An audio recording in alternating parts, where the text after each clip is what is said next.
55-degree day we had, and if you don't like the last, for most of the hours in the last week, then I suggest you probably look again, because if you're in Missouri and it's 50, 60 degrees, 70 during the day, pick time for this guy.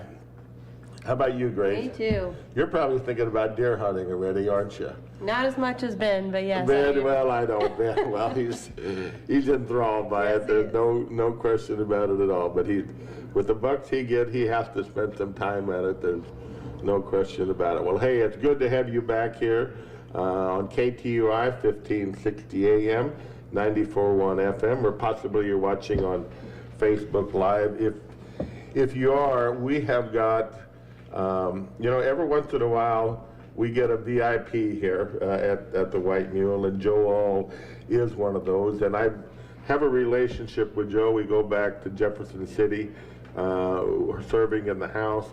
And it's just good to sharpen the saw every once in a while and get back, Joe, and talk to people that you appreciate working with, and you're one of them. But Joe has been appointed by the President Biden to be the executive director of the USDA in the state of Missouri. What a wonderful way in your career to be working with agriculture, Joe, and be working with the rural people of Missouri. I mean, your background is education for the most part. I don't know exactly all of those situations, but I know you're a superintendent. I know that you was in the Lexington area, Lafayette County. Right. Yes. And we worked in Jeff City, and you was on education there with a lot of other things, but you've also enjoyed support across the plantum, wherever you've been. You've worked a lot with agriculture. I know that, some of the bills we had, corn growers and cattlemen, you were always, supportive of, and now to serve the people of rural Missouri in a great position, and Joe, at a great time, because the paradigms are changing here without a doubt, and there's more going on in the state of Missouri right now as far as cattlemen, are concerned with the new processing plant and those things, and I'm elated that we're being able to bring, some of that added value back that we talk so much about, Joe, that we did. I think kind of laid the foundation, you know what I'm saying, for added value in the state of Missouri, and now we get to hopefully have part of the spoils there in the cow-calf business and the fat cattle business, bring some of those industries back that are our backbone. Well, and Charlie, let me say, it's you and Grace. I appreciate you all having me on the program today, and I thoroughly enjoyed being in the legislature with you. I think we were in there. You went in a couple years before I did, and I stayed a couple years after you did. We were both term limited out after 8 years, but I enjoyed my relationship with you. And here's the thing about it. You and I were on opposite sides of the aisle, but we worked well together. And I thought I worked real well with your side of the aisle. I know you worked well with our side of the aisle. And sometimes that doesn't happen, but that's the way government ought to be. That's exactly the way it should be, and I'm elated to see someone like you, helping set policy in the state of Missouri at this juncture, because you know the elements. You are a product of rural Missouri. You're a product of education, so you know that how to administrate and how to work together to get the objective done, and that's where you are. So. Congratulations. That's a heck of a responsibility, but a heck of an honor too. I was not looking for another position. I'm the point. I was an educator. I was a teacher, a coach, a school principal, a superintendent for 34 years, and then I served in the legislature for 8 years, and pretty well I was doing a little bit of kind of what you're doing right now, doing a little bit of part-time sports broadcasting and doing that, and I was enjoying that, just kind of ready to slow down and so on. And then I got nominated, got a call and said, would you like to do this? I said, you know, this would be a completely new adventure for me, something I haven't done before, but you know, I've got a lot of people at the Farm Service Agency to work with, a lot of talented people, and I tell you, you hit the nail on the head. Working with people in agriculture, farmers, producers, it doesn't get any better than that. Those are good, honest, hardworking, tell you the way it is type of people, and I'm learning. I mean, I've still got a lot to learn. I'll probably have to lean on you. I don't know near enough probably about the cow and calf industry, but I say, my friend, I enjoyed the time we spent together, and I appreciate you having me down here. Well, I appreciate you being here. I know your schedule is full. There's absolutely no question about it at all. But yeah, I mean, it's, you know, we're agriculture through and through, sixth generation family farm. All of this is added value agriculture that you're looking at, you know, and we're blessed and fortunate to be, you know, part of the way to bring food to the table, you know, and it's an enjoyable experience, and you know, I've been blessed and fortunate to be in Jeff City as you have, and learn so much.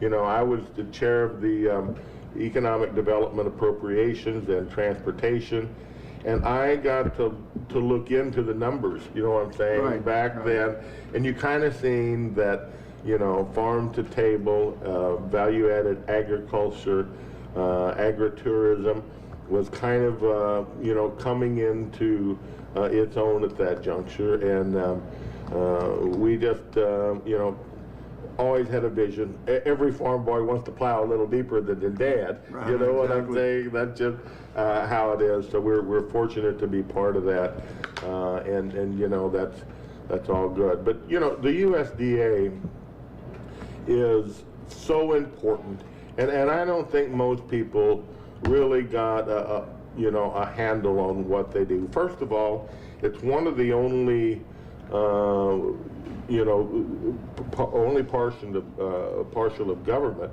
that have to sign a new bill every couple of years. I mean, most everything else will go 8 or 10 years or do whatever. Well, USDA is not like that. They have to come together, and they have to get a farm bill out every couple of years, I think, you know, in order to what the differential in policy may be, because, you know, agriculture is up and down, whether, you know, the markets, I mean, people kind of understand right now with the prices of everything and how geopolitical everything is, and we're learning an awful lot, and that's why the programs that are set up through the USDA have to be, you know, the timing has to be right for them, and they have to not go too long on it. And, you know, the roots of this, just by the way, the root of this is all the way back to Egypt and Joseph. You know what I'm saying? When he said, let's start keeping, you know what I'm saying, some of the supply of wheat, you know what I'm saying, in the bin, because we see this famine coming. Well, it's here, and thank goodness the USDA is here, you know, to help us. I'm not saying the famine is here, you know what I'm saying, right, but right. You know, the ebb and flow and supply and demand, and I'm glad somebody's there looking at the numbers and understanding the global picture. There's a lot here. Well, you know, Charlie, the USDA, we basically got 3 branches. We've got, I'm with Farm Service Agency, and then you've got NRCS, Natural Resources and Conservation, then you've got Rural Development. And we are all 3 under the umbrella of the USDA. And like I said, I'm with the Farm Service Agency. I don't know if a lot of people realize this. Last year, we either loaned or distributed $1.4 billion in Missouri to farmers and producers, and you know, for different things, like to get started in farming. Maybe people were hit by the disaster, the pandemic that we've all suffered through the last couple of years. There were some relief programs for that. You know, years when right now we're facing a lot of drought. There's some programs for that. So we just try. It's kind of like, sometimes feel like we're Santa Claus. You know, we're giving money out. It's kind of fun sometimes to give away other people's money, but you know, enjoying that. But we really feel like we're helping keep a lot of farmers in business, helping keep the industry alive, and making it where people can be productive. You know, and one issue we're dealing with right now, farmers are getting older, I would say the average age of a farmer producer in Missouri, I would guess, is between 55 and 60 years old. And I think one of the goals we're trying to look at, how do we get younger people into farming? I've had some people come to me and say, I live on a family farm. My granddad farmed this land, my dad did. I'd like to continue doing that, but I'm not making enough money. And I have to work another job in addition to the farm, and so I just hope so that we can come up with some incentives and some pushes and some things to help some of these farmers, maybe at least get them started. We've got some programs that help that happen, but I think that's pretty important. Absolutely, it is tremendously important, to be able to have them and try to mentor them, and you guys do that too. You set them up with like people, what I'm saying, that can help them through that. But the big issue, or one of the big issues, is finding the labor that we need to do the job that we do. And I'm not talking about necessarily driving tractors, and those things, because there's so much technology out there that can almost drive those tractors. But relatively simple things that Gracie grew up with, that I grew up with, that our family grew up with, like feeding cattle. What I'm saying, right. Taking out and figuring out, bucketing feed and grinding and feed, and feeding hay, and those reasonably simple things to do. Fixing fence, but there is not the training, what I'm saying, or the skill set there to get that done. So, I think that's going to be one of our challenges here in the future. And we've had some interesting conversations with Lynn State, who is, of all the crowning achievements we did at Jeff City, that is the best deal that I had anything to do with at all, and that's getting them state tech recognition and getting that being part of the state system, because they are producing a product that is superior to all. What's interesting, when I was in Jeff City, my legislative assistant was a lady named Hazel Willett. And Hazel lives in Lynn, right down the road. Her husband, Thurman Willett, I believe is the gentleman that started Lynn Tech back in the day. Now it's Lynn State, but he started that school back then. And Hazel, what a great gal she was. We spent, I had to get it, she was getting up there in years. I had to get on my hands and knees, because she was going to retire when I first went to the legislature. I had to get on my hands and knees 8 years and ask her to stay one more year. And she did, and I'll tell you, she was fantastic. And her husband, Thurman, he must have really had a vision. But in that school, you're right, Charlie, that's state of the art. And so many, a lot of kids go to college, and colleges, 2-year, 4-year college, universities, that's a great education. I did that myself, I know, but a lot of youngsters today are going that technical route, and they're going into a trade, they're going into something where they can become successful immediately, and we need both. We need the college educated folks, we need the technical people too, so it's a good blend. And a lot of your new entrepreneurs, come from that sector. They get hands-on, experience running, equipment or carpentry or electrician. Even here on the farm, we talked about, having a training for viniculture. You don't need a PhD, in viniculture to go out here and trim the grapes. I don't tell Gracie that. What happens here stays.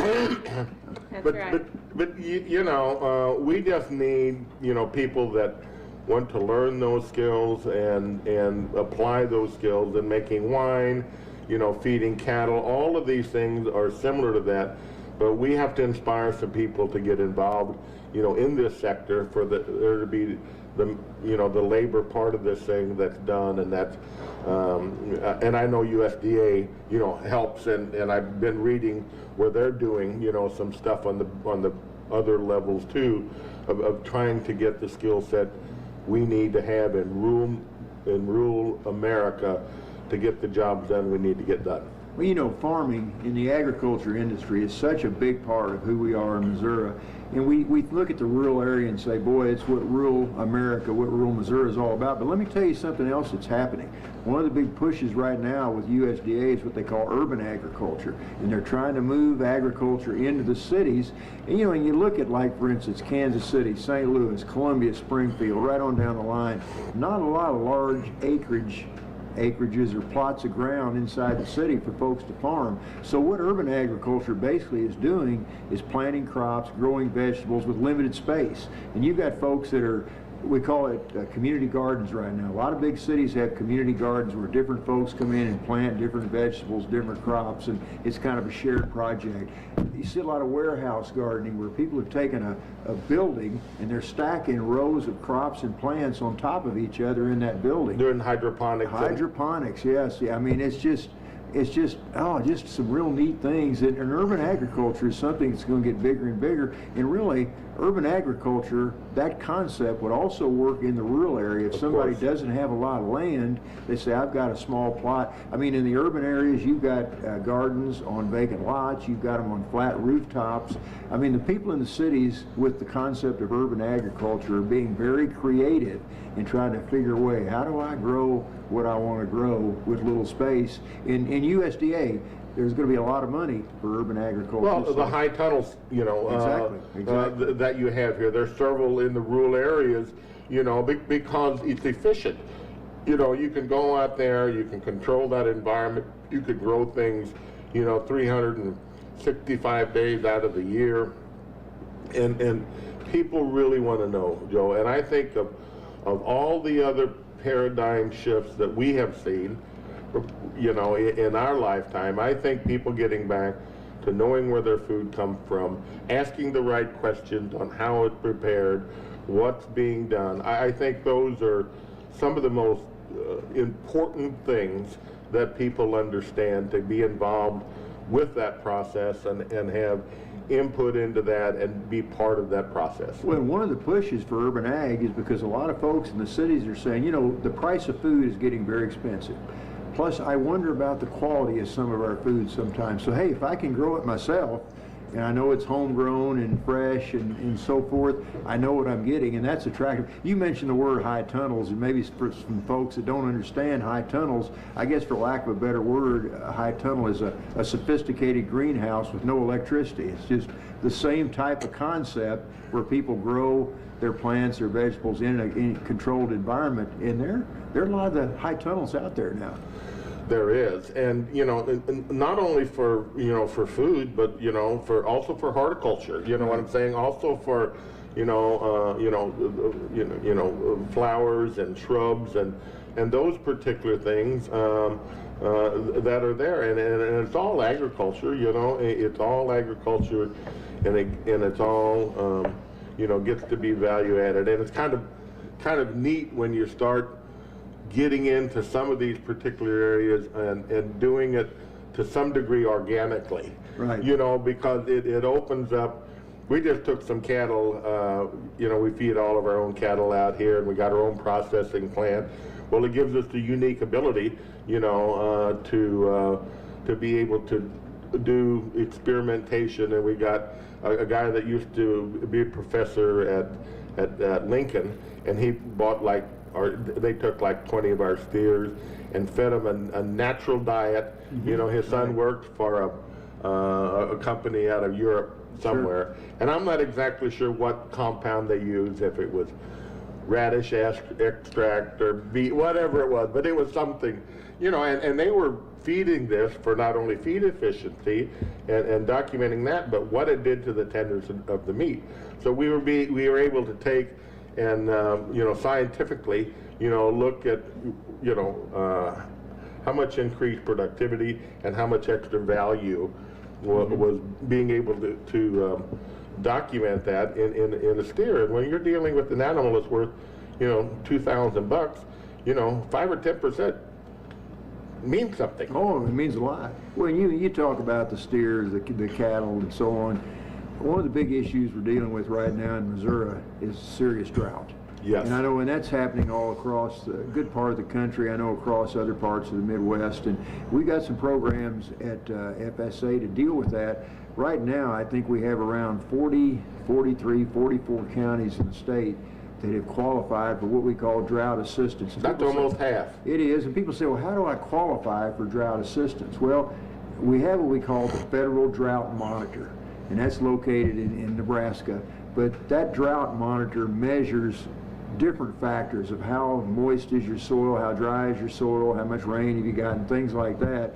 And if a county qualifies, they have to hit, there are like, I think 4 or 5 different levels on that drought monitor. If a county hits D3, they qualify for drought assistance. So right now, you talk about the cattle. Now most crop producers, I've had a lot of people say, my corn crop is terrible.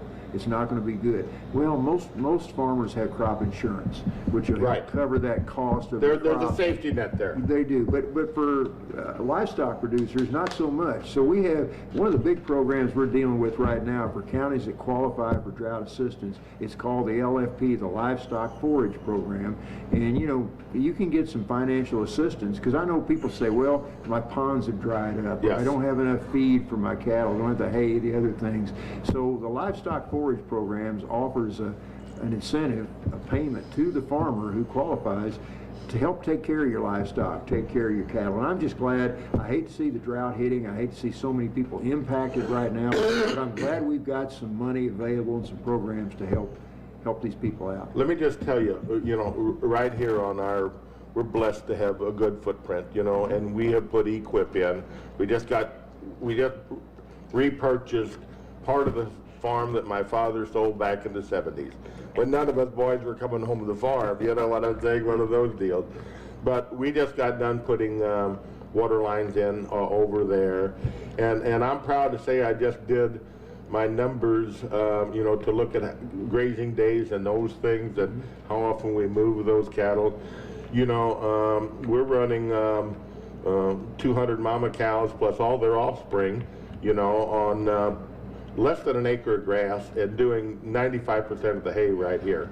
So that's what water can do for you. You know what I'm saying? That's what these programs can help you do, help you learn, you know, put your cattle on, you know, take them off when there's 2 inches, put them back on when there's 8 inches, however you do that.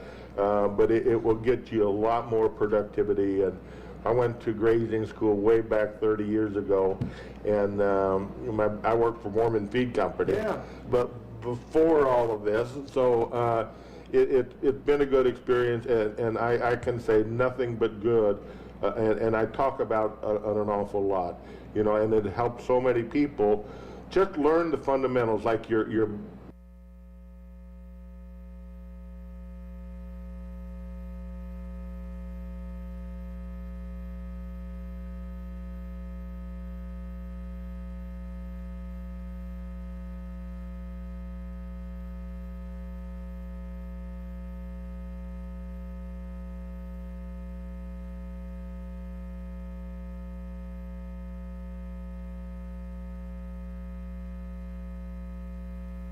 you know, helping a farmer build a hay barn.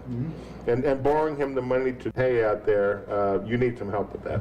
Well, that's a big program we have. We call it the Farm Storage Loan Facility, where people can get a loan to help put up a new, maybe put up a new storage bin or a new barn storage, something like that. Can also buy equipment for transporting different things, different feed back and forth, things like for loans where a farmer can get up to $50,000 for just about anything. And then we've also got programs where a young farmer can buy farmland, they can buy a farmhouse, just some things like that. So just some incentives out there to try to give the young folks, plus the veteran farmers, also a chance to step up, maybe improve their fate a little bit, and those things are really important. I'm going to cycle back just a little bit, Joe, to the cattle business, because that's home to me, and it's extremely important to the state of Missouri.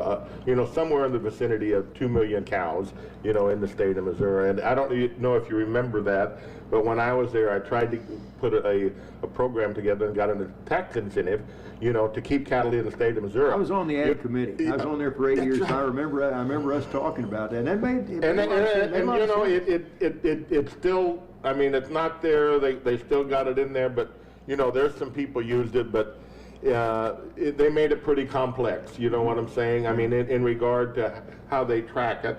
I mean, but it is coming to its own, and that same initiative has helped processing plant.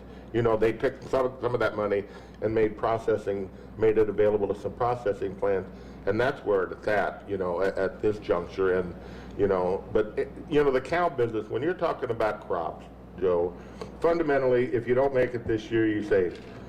okay, next year's going to be a bumper crop, I'm going to put it in, you're going to go do whatever. When them cows leave the state of Missouri, when those cows leave the farm, who else is going to put them in, number one, you know what I'm saying? Who's got the money to do that? Who's going to, you know, be able to finance and look long term in regard to that? And when you start out with a heifer,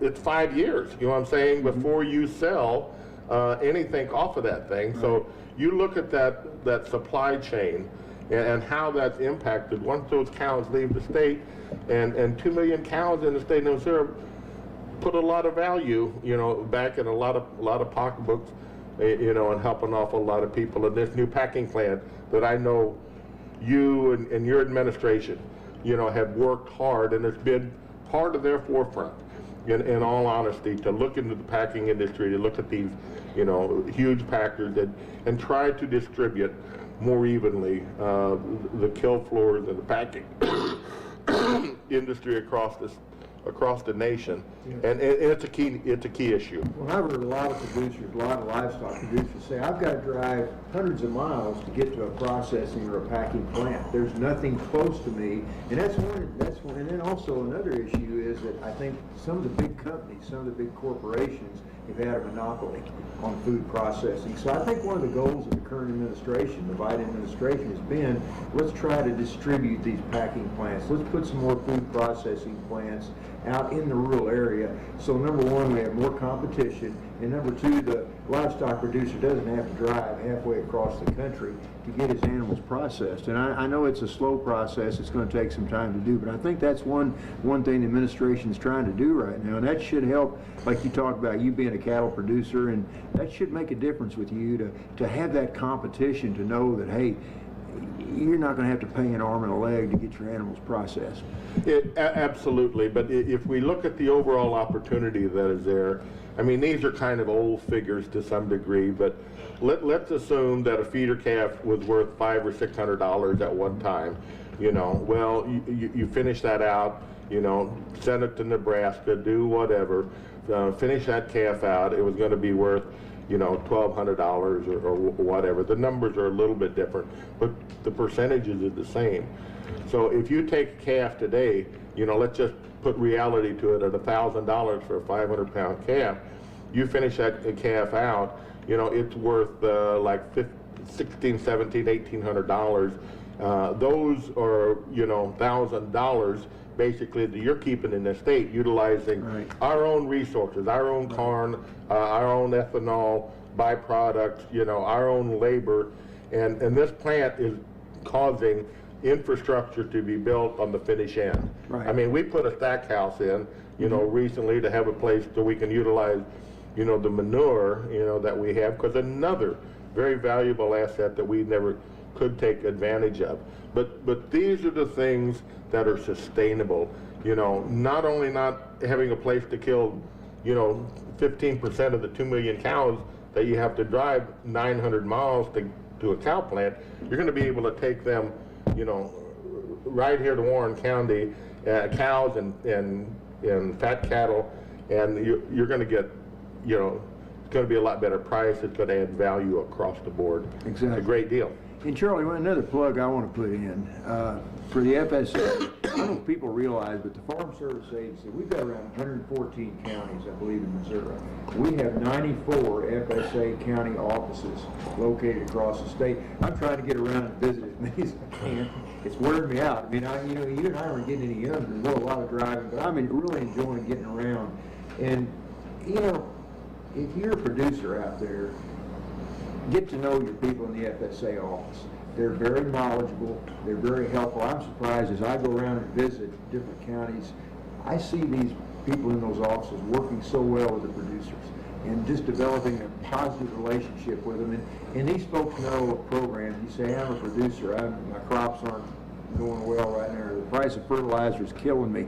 Whatever. We've got some programs out there to try to help. And I guess if people don't remember anything else I say today, I say get to know your FSA office, get out and visit your county office. I'm going to visit the Gasconade County office in Owensville this afternoon. I'm going to swing up to Osage, up to Lynn, and visit the Osage office. Katie Gerleman, you know, you got to know her. Kate's one of our district directors, and she just does a great job. She says she's been on your program. She had been. Been on a farm, ate our dinner here several times. Her husband farms right neighbor. Does it? Yeah. You know, Kate's doing a great job. It's so many of our district they all do directors though. on Megan and everybody in Owensville, and we're blessed and we're fortunate to have those without a doubt. And you know, the county committees and the county people have so much input into these programs. Identifying what's needed there is a very important part of what they do. You know, I mean, because there's so many programs you kind of got to pick and choose to some degree, the county committees, but they need direction and input, you know what I'm saying, from people that have a broad vision. Well, and some people don't realize what you're saying. Every FSA county office has an elected county committee, and these committee members are elected by producers that have a farm number and use the FSA programs. And the county committee does make a lot of decisions, and the county committee is the voice of the producers. And I've had a chance to sit on several county committee meetings. I've got a chance to meet a lot of the members, and I'll tell you, these are very dedicated people, and they're people that have their ear to the ground. They know what the agriculture needs in that particular county, and they work very well with the people. So again, I just can't say enough about how good of a job the county level FSA people do. The people in the office, the county committee, right on down the line. I mean, and if you're a producer and you haven't gotten acquainted with your county office yet, your county committee, I would ask you to do so, because they can be a big help to you.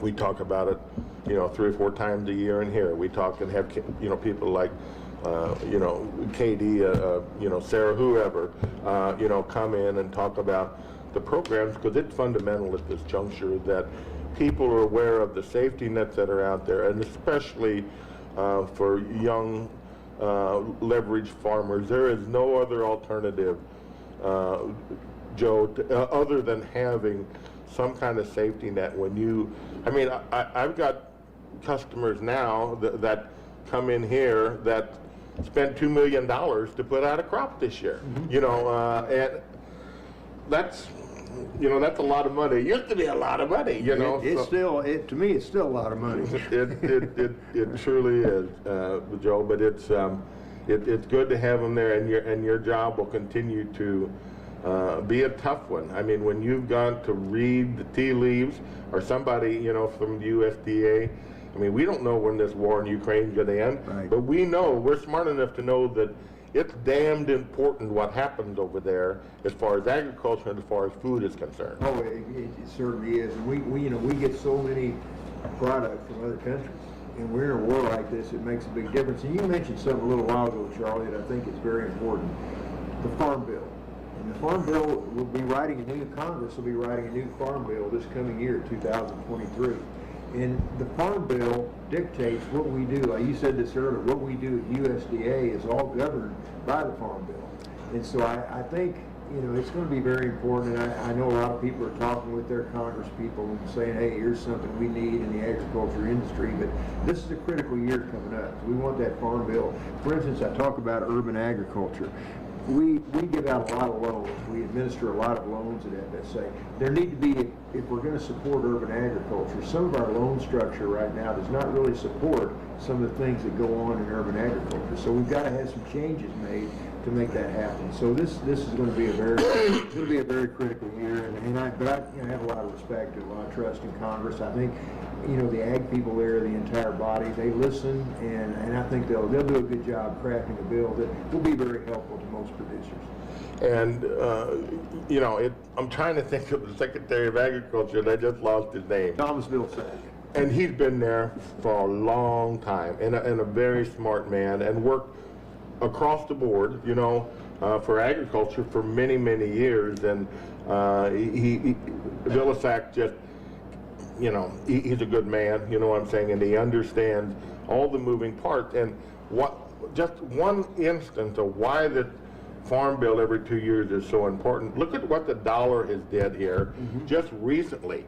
You know what I'm saying? Our dollar is so strong, it absolutely impacts exports, you know, and imports through the roof. Right. You know, so those things have got to be accounted for. There has to be, you know, some ways to make up that differences that exist because, and I'm not, a strong dollar is good for America, don't misunderstand me, it is.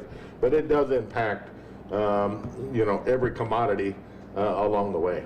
Well, and you mentioned Thomas Vilsack. He does do a great job. Every time I hear him speak, I'm motivated because he knows a lot about agriculture. He knows a lot about dealing with people. He's a former governor of the state of Iowa, and this is his second term as secretary of the USDA, and just an easy guy to talk to, and really is providing some good leadership. And yeah, it's, you know, and I hear farmers today say, oh, some of the prices of gas, the price of fertilizer, some of those things are eating me up. And it's not easy, but I have a lot of respect for folks in the farming industry. People that just work hard, and it's a great way of life. And I say if you've got a young person that says, "Hey, I'm looking for an occupation. I kind of like the rural area." Farming's a great opportunity. It's a great place to live and raise your grandkids and your kids and do whatever. And that don't mean that it's all easy.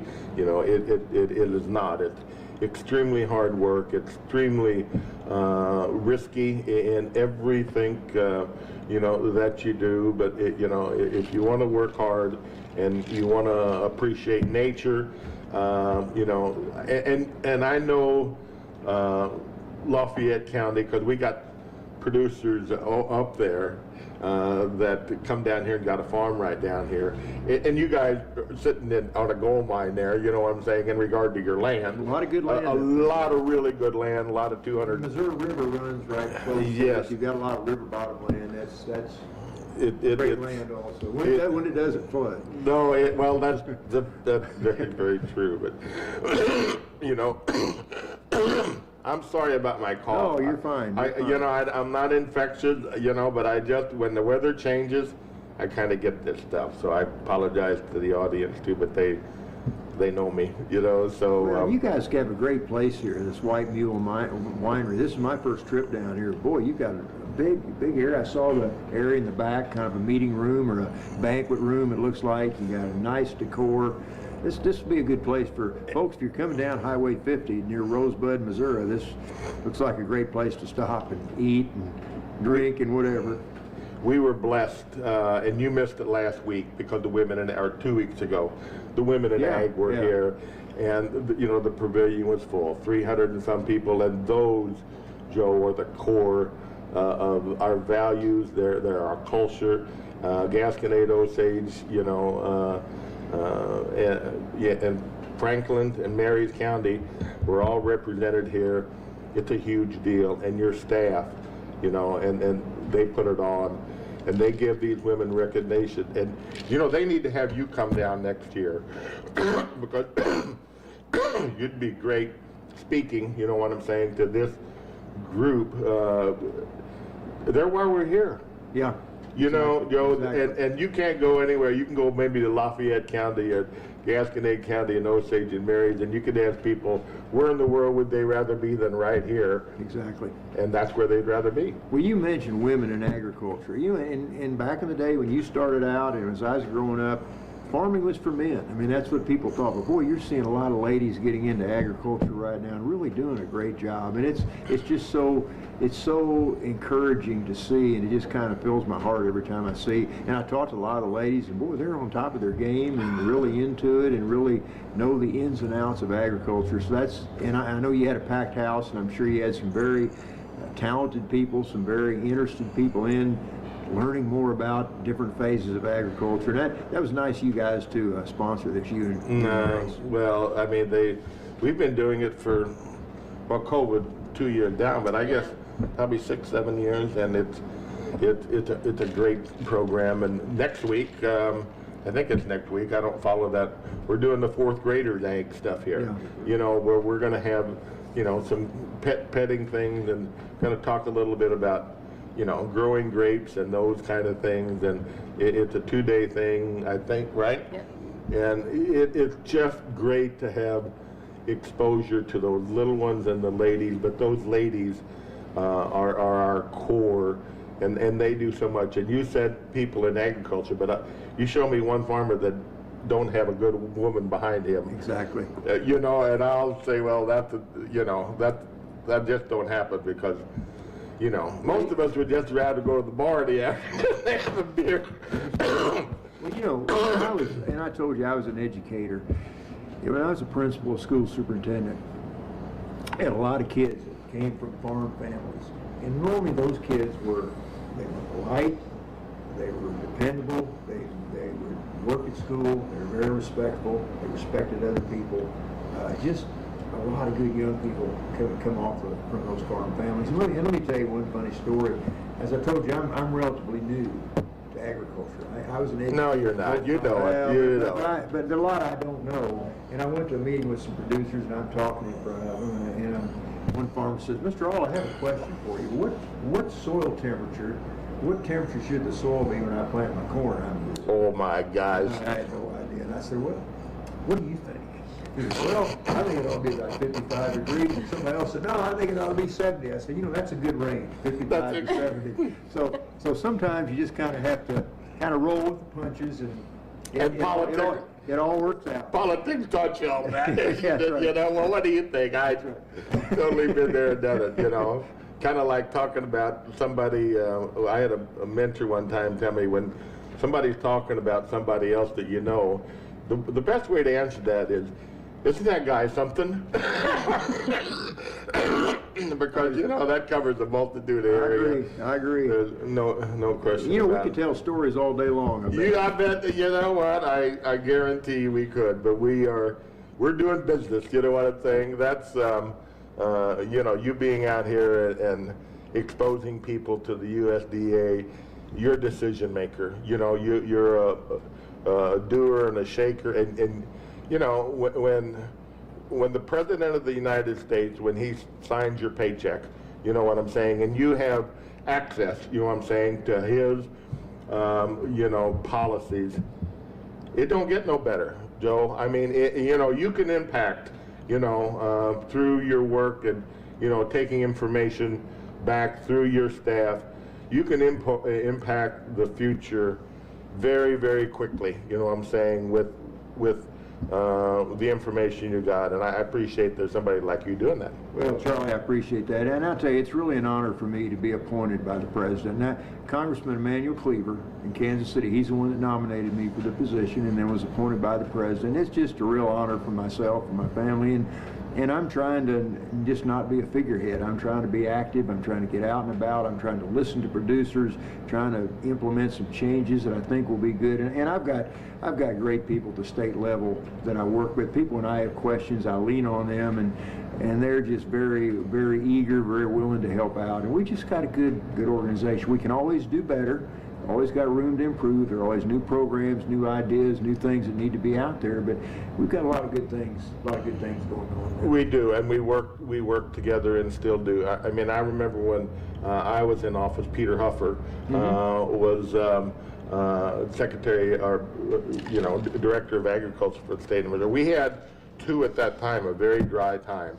You know, Peter and I traveled the state of Missouri together, just us two, you know, assessing what's out there, you know, trying to, you know, put together what we could do, you know, at the state level to help people out, because it is critical, you know what I'm saying, that we keep, you know, agriculture growing and we keep it in place, and there is just no room for politics in agriculture. Well, and Charlie, you were really a leader in agriculture during your time in the House. You're one of the guys that I leaned on. I didn't know something, and you really were very well respected down there, and had some good ideas, and it's just, yeah, that's kind of what it is in government. You have people that are in different areas that, hey, when an issue comes up in this area, this is the guy or this is the lady I want to talk to, because we've got people that know a lot about different things. You were one of those guys in ag that I think a lot of people leaned on, and I can see why. Well, I don't necessarily know that, but I appreciate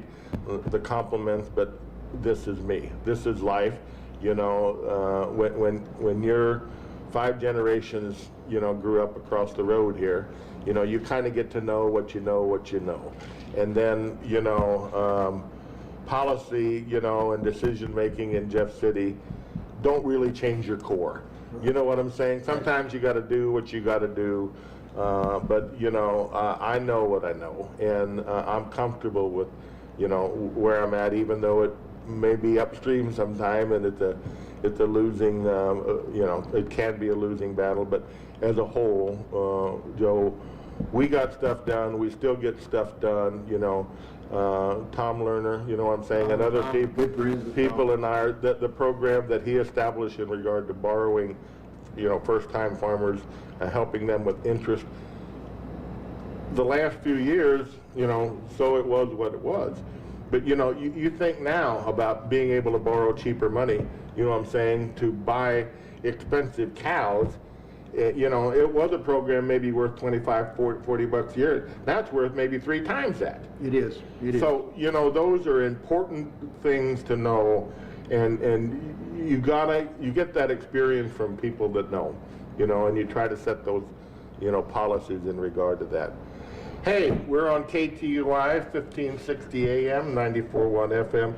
We're talking and having a great conversation. I hope you think so. Oh, I mean, it's been a pleasure for me to come down. With Joe All, and I'm going to have him back if I possibly can, because there's a lot here, and there's a lot to talk about, and an awful lot of changes. Well, the thing about it is, our landscape changes daily. There'll be some new program that'll come. Right now, one of our big programs we call ERP, Emergency Relief Program. Right. And this is for folks that maybe had crop damage back during the pandemic, and maybe some things that weren't covered by crop insurance. So a chance to get kind of reimbursed for having tough times. So it's so fun to be creative and say, here's what producers need right now. So let's create a program if we can.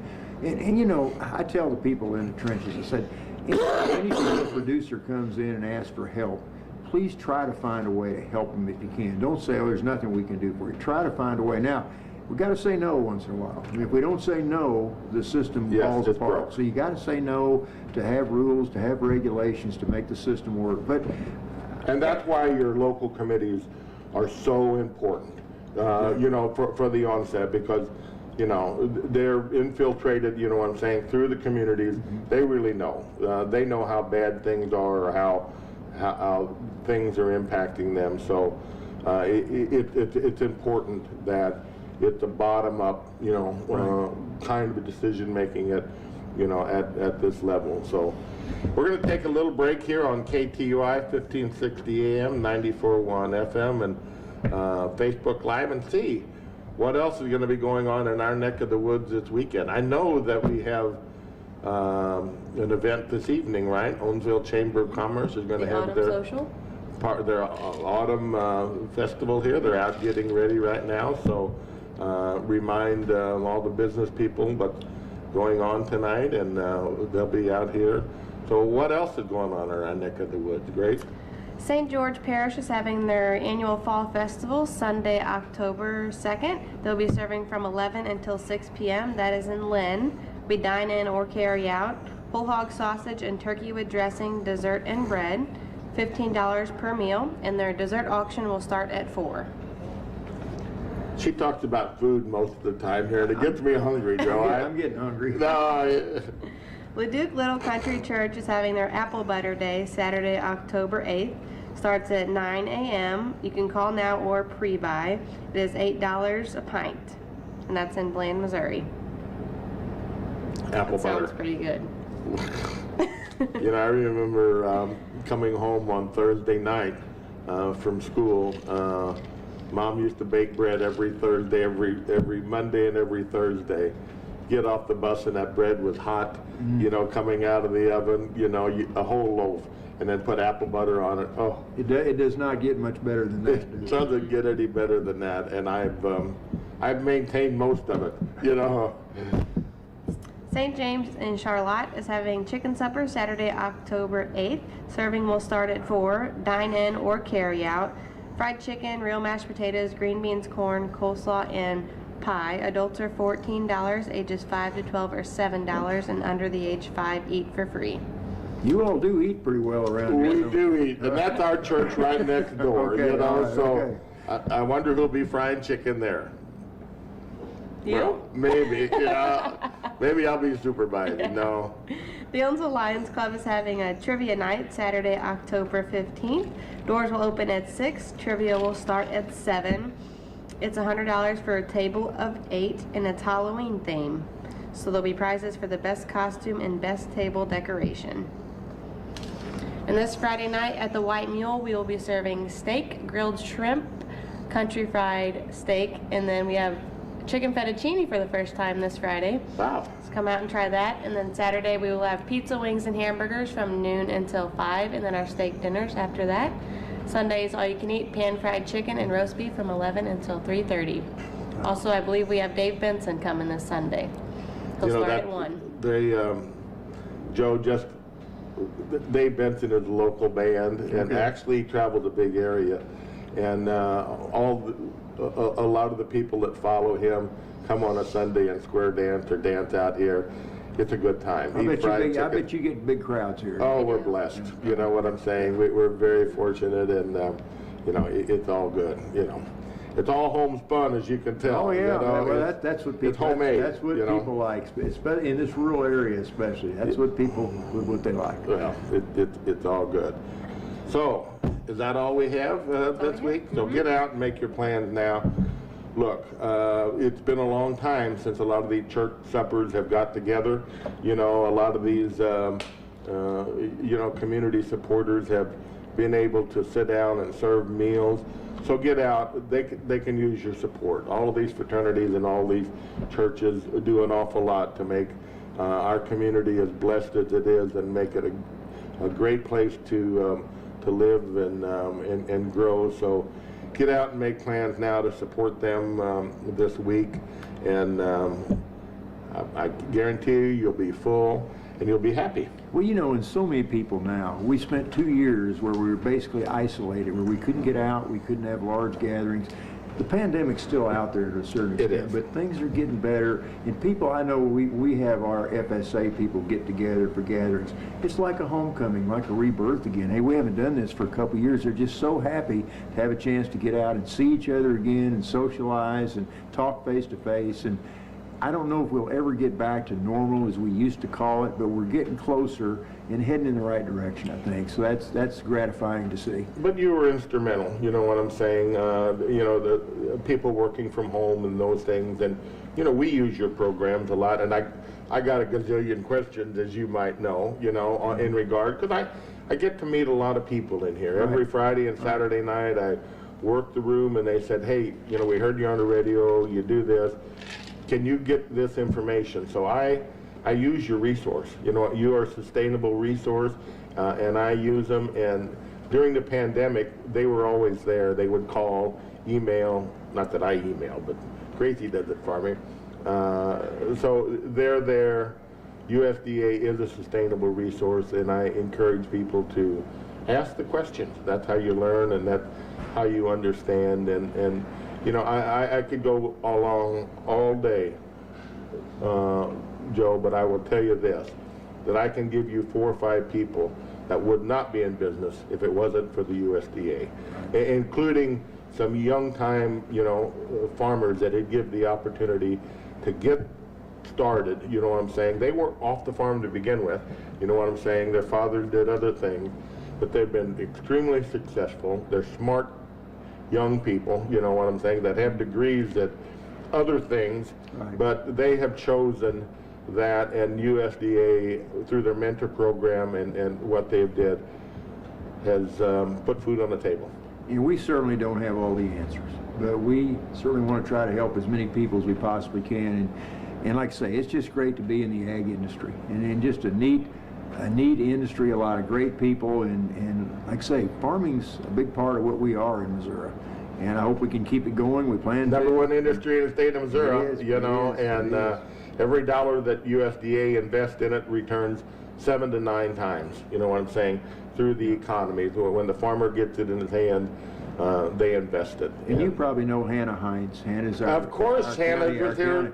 She's the county director both in Gasconade and in Osage, rotates back and forth between the 2 offices, but she and her staff, they do a great job. So. Wonderful, and I didn't, you know, Hannah was here, had her family here last week, and they celebrated her mom and dad's anniversary, you know, out in the pavilion. So wonderful, wonderful people, and we're connected in every way. Hannah's family's been around a long time, and she knows agriculture, and she's producing more ag people. You know, when she's pregnant, you know what I'm saying? And you know, they were there. So you know, special young lady.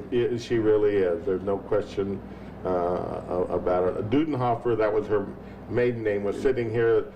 She's from your Lynn office, and I know her also. And you know, there's more offspring coming too. You know, so Very good. That's all good. They're sustainable.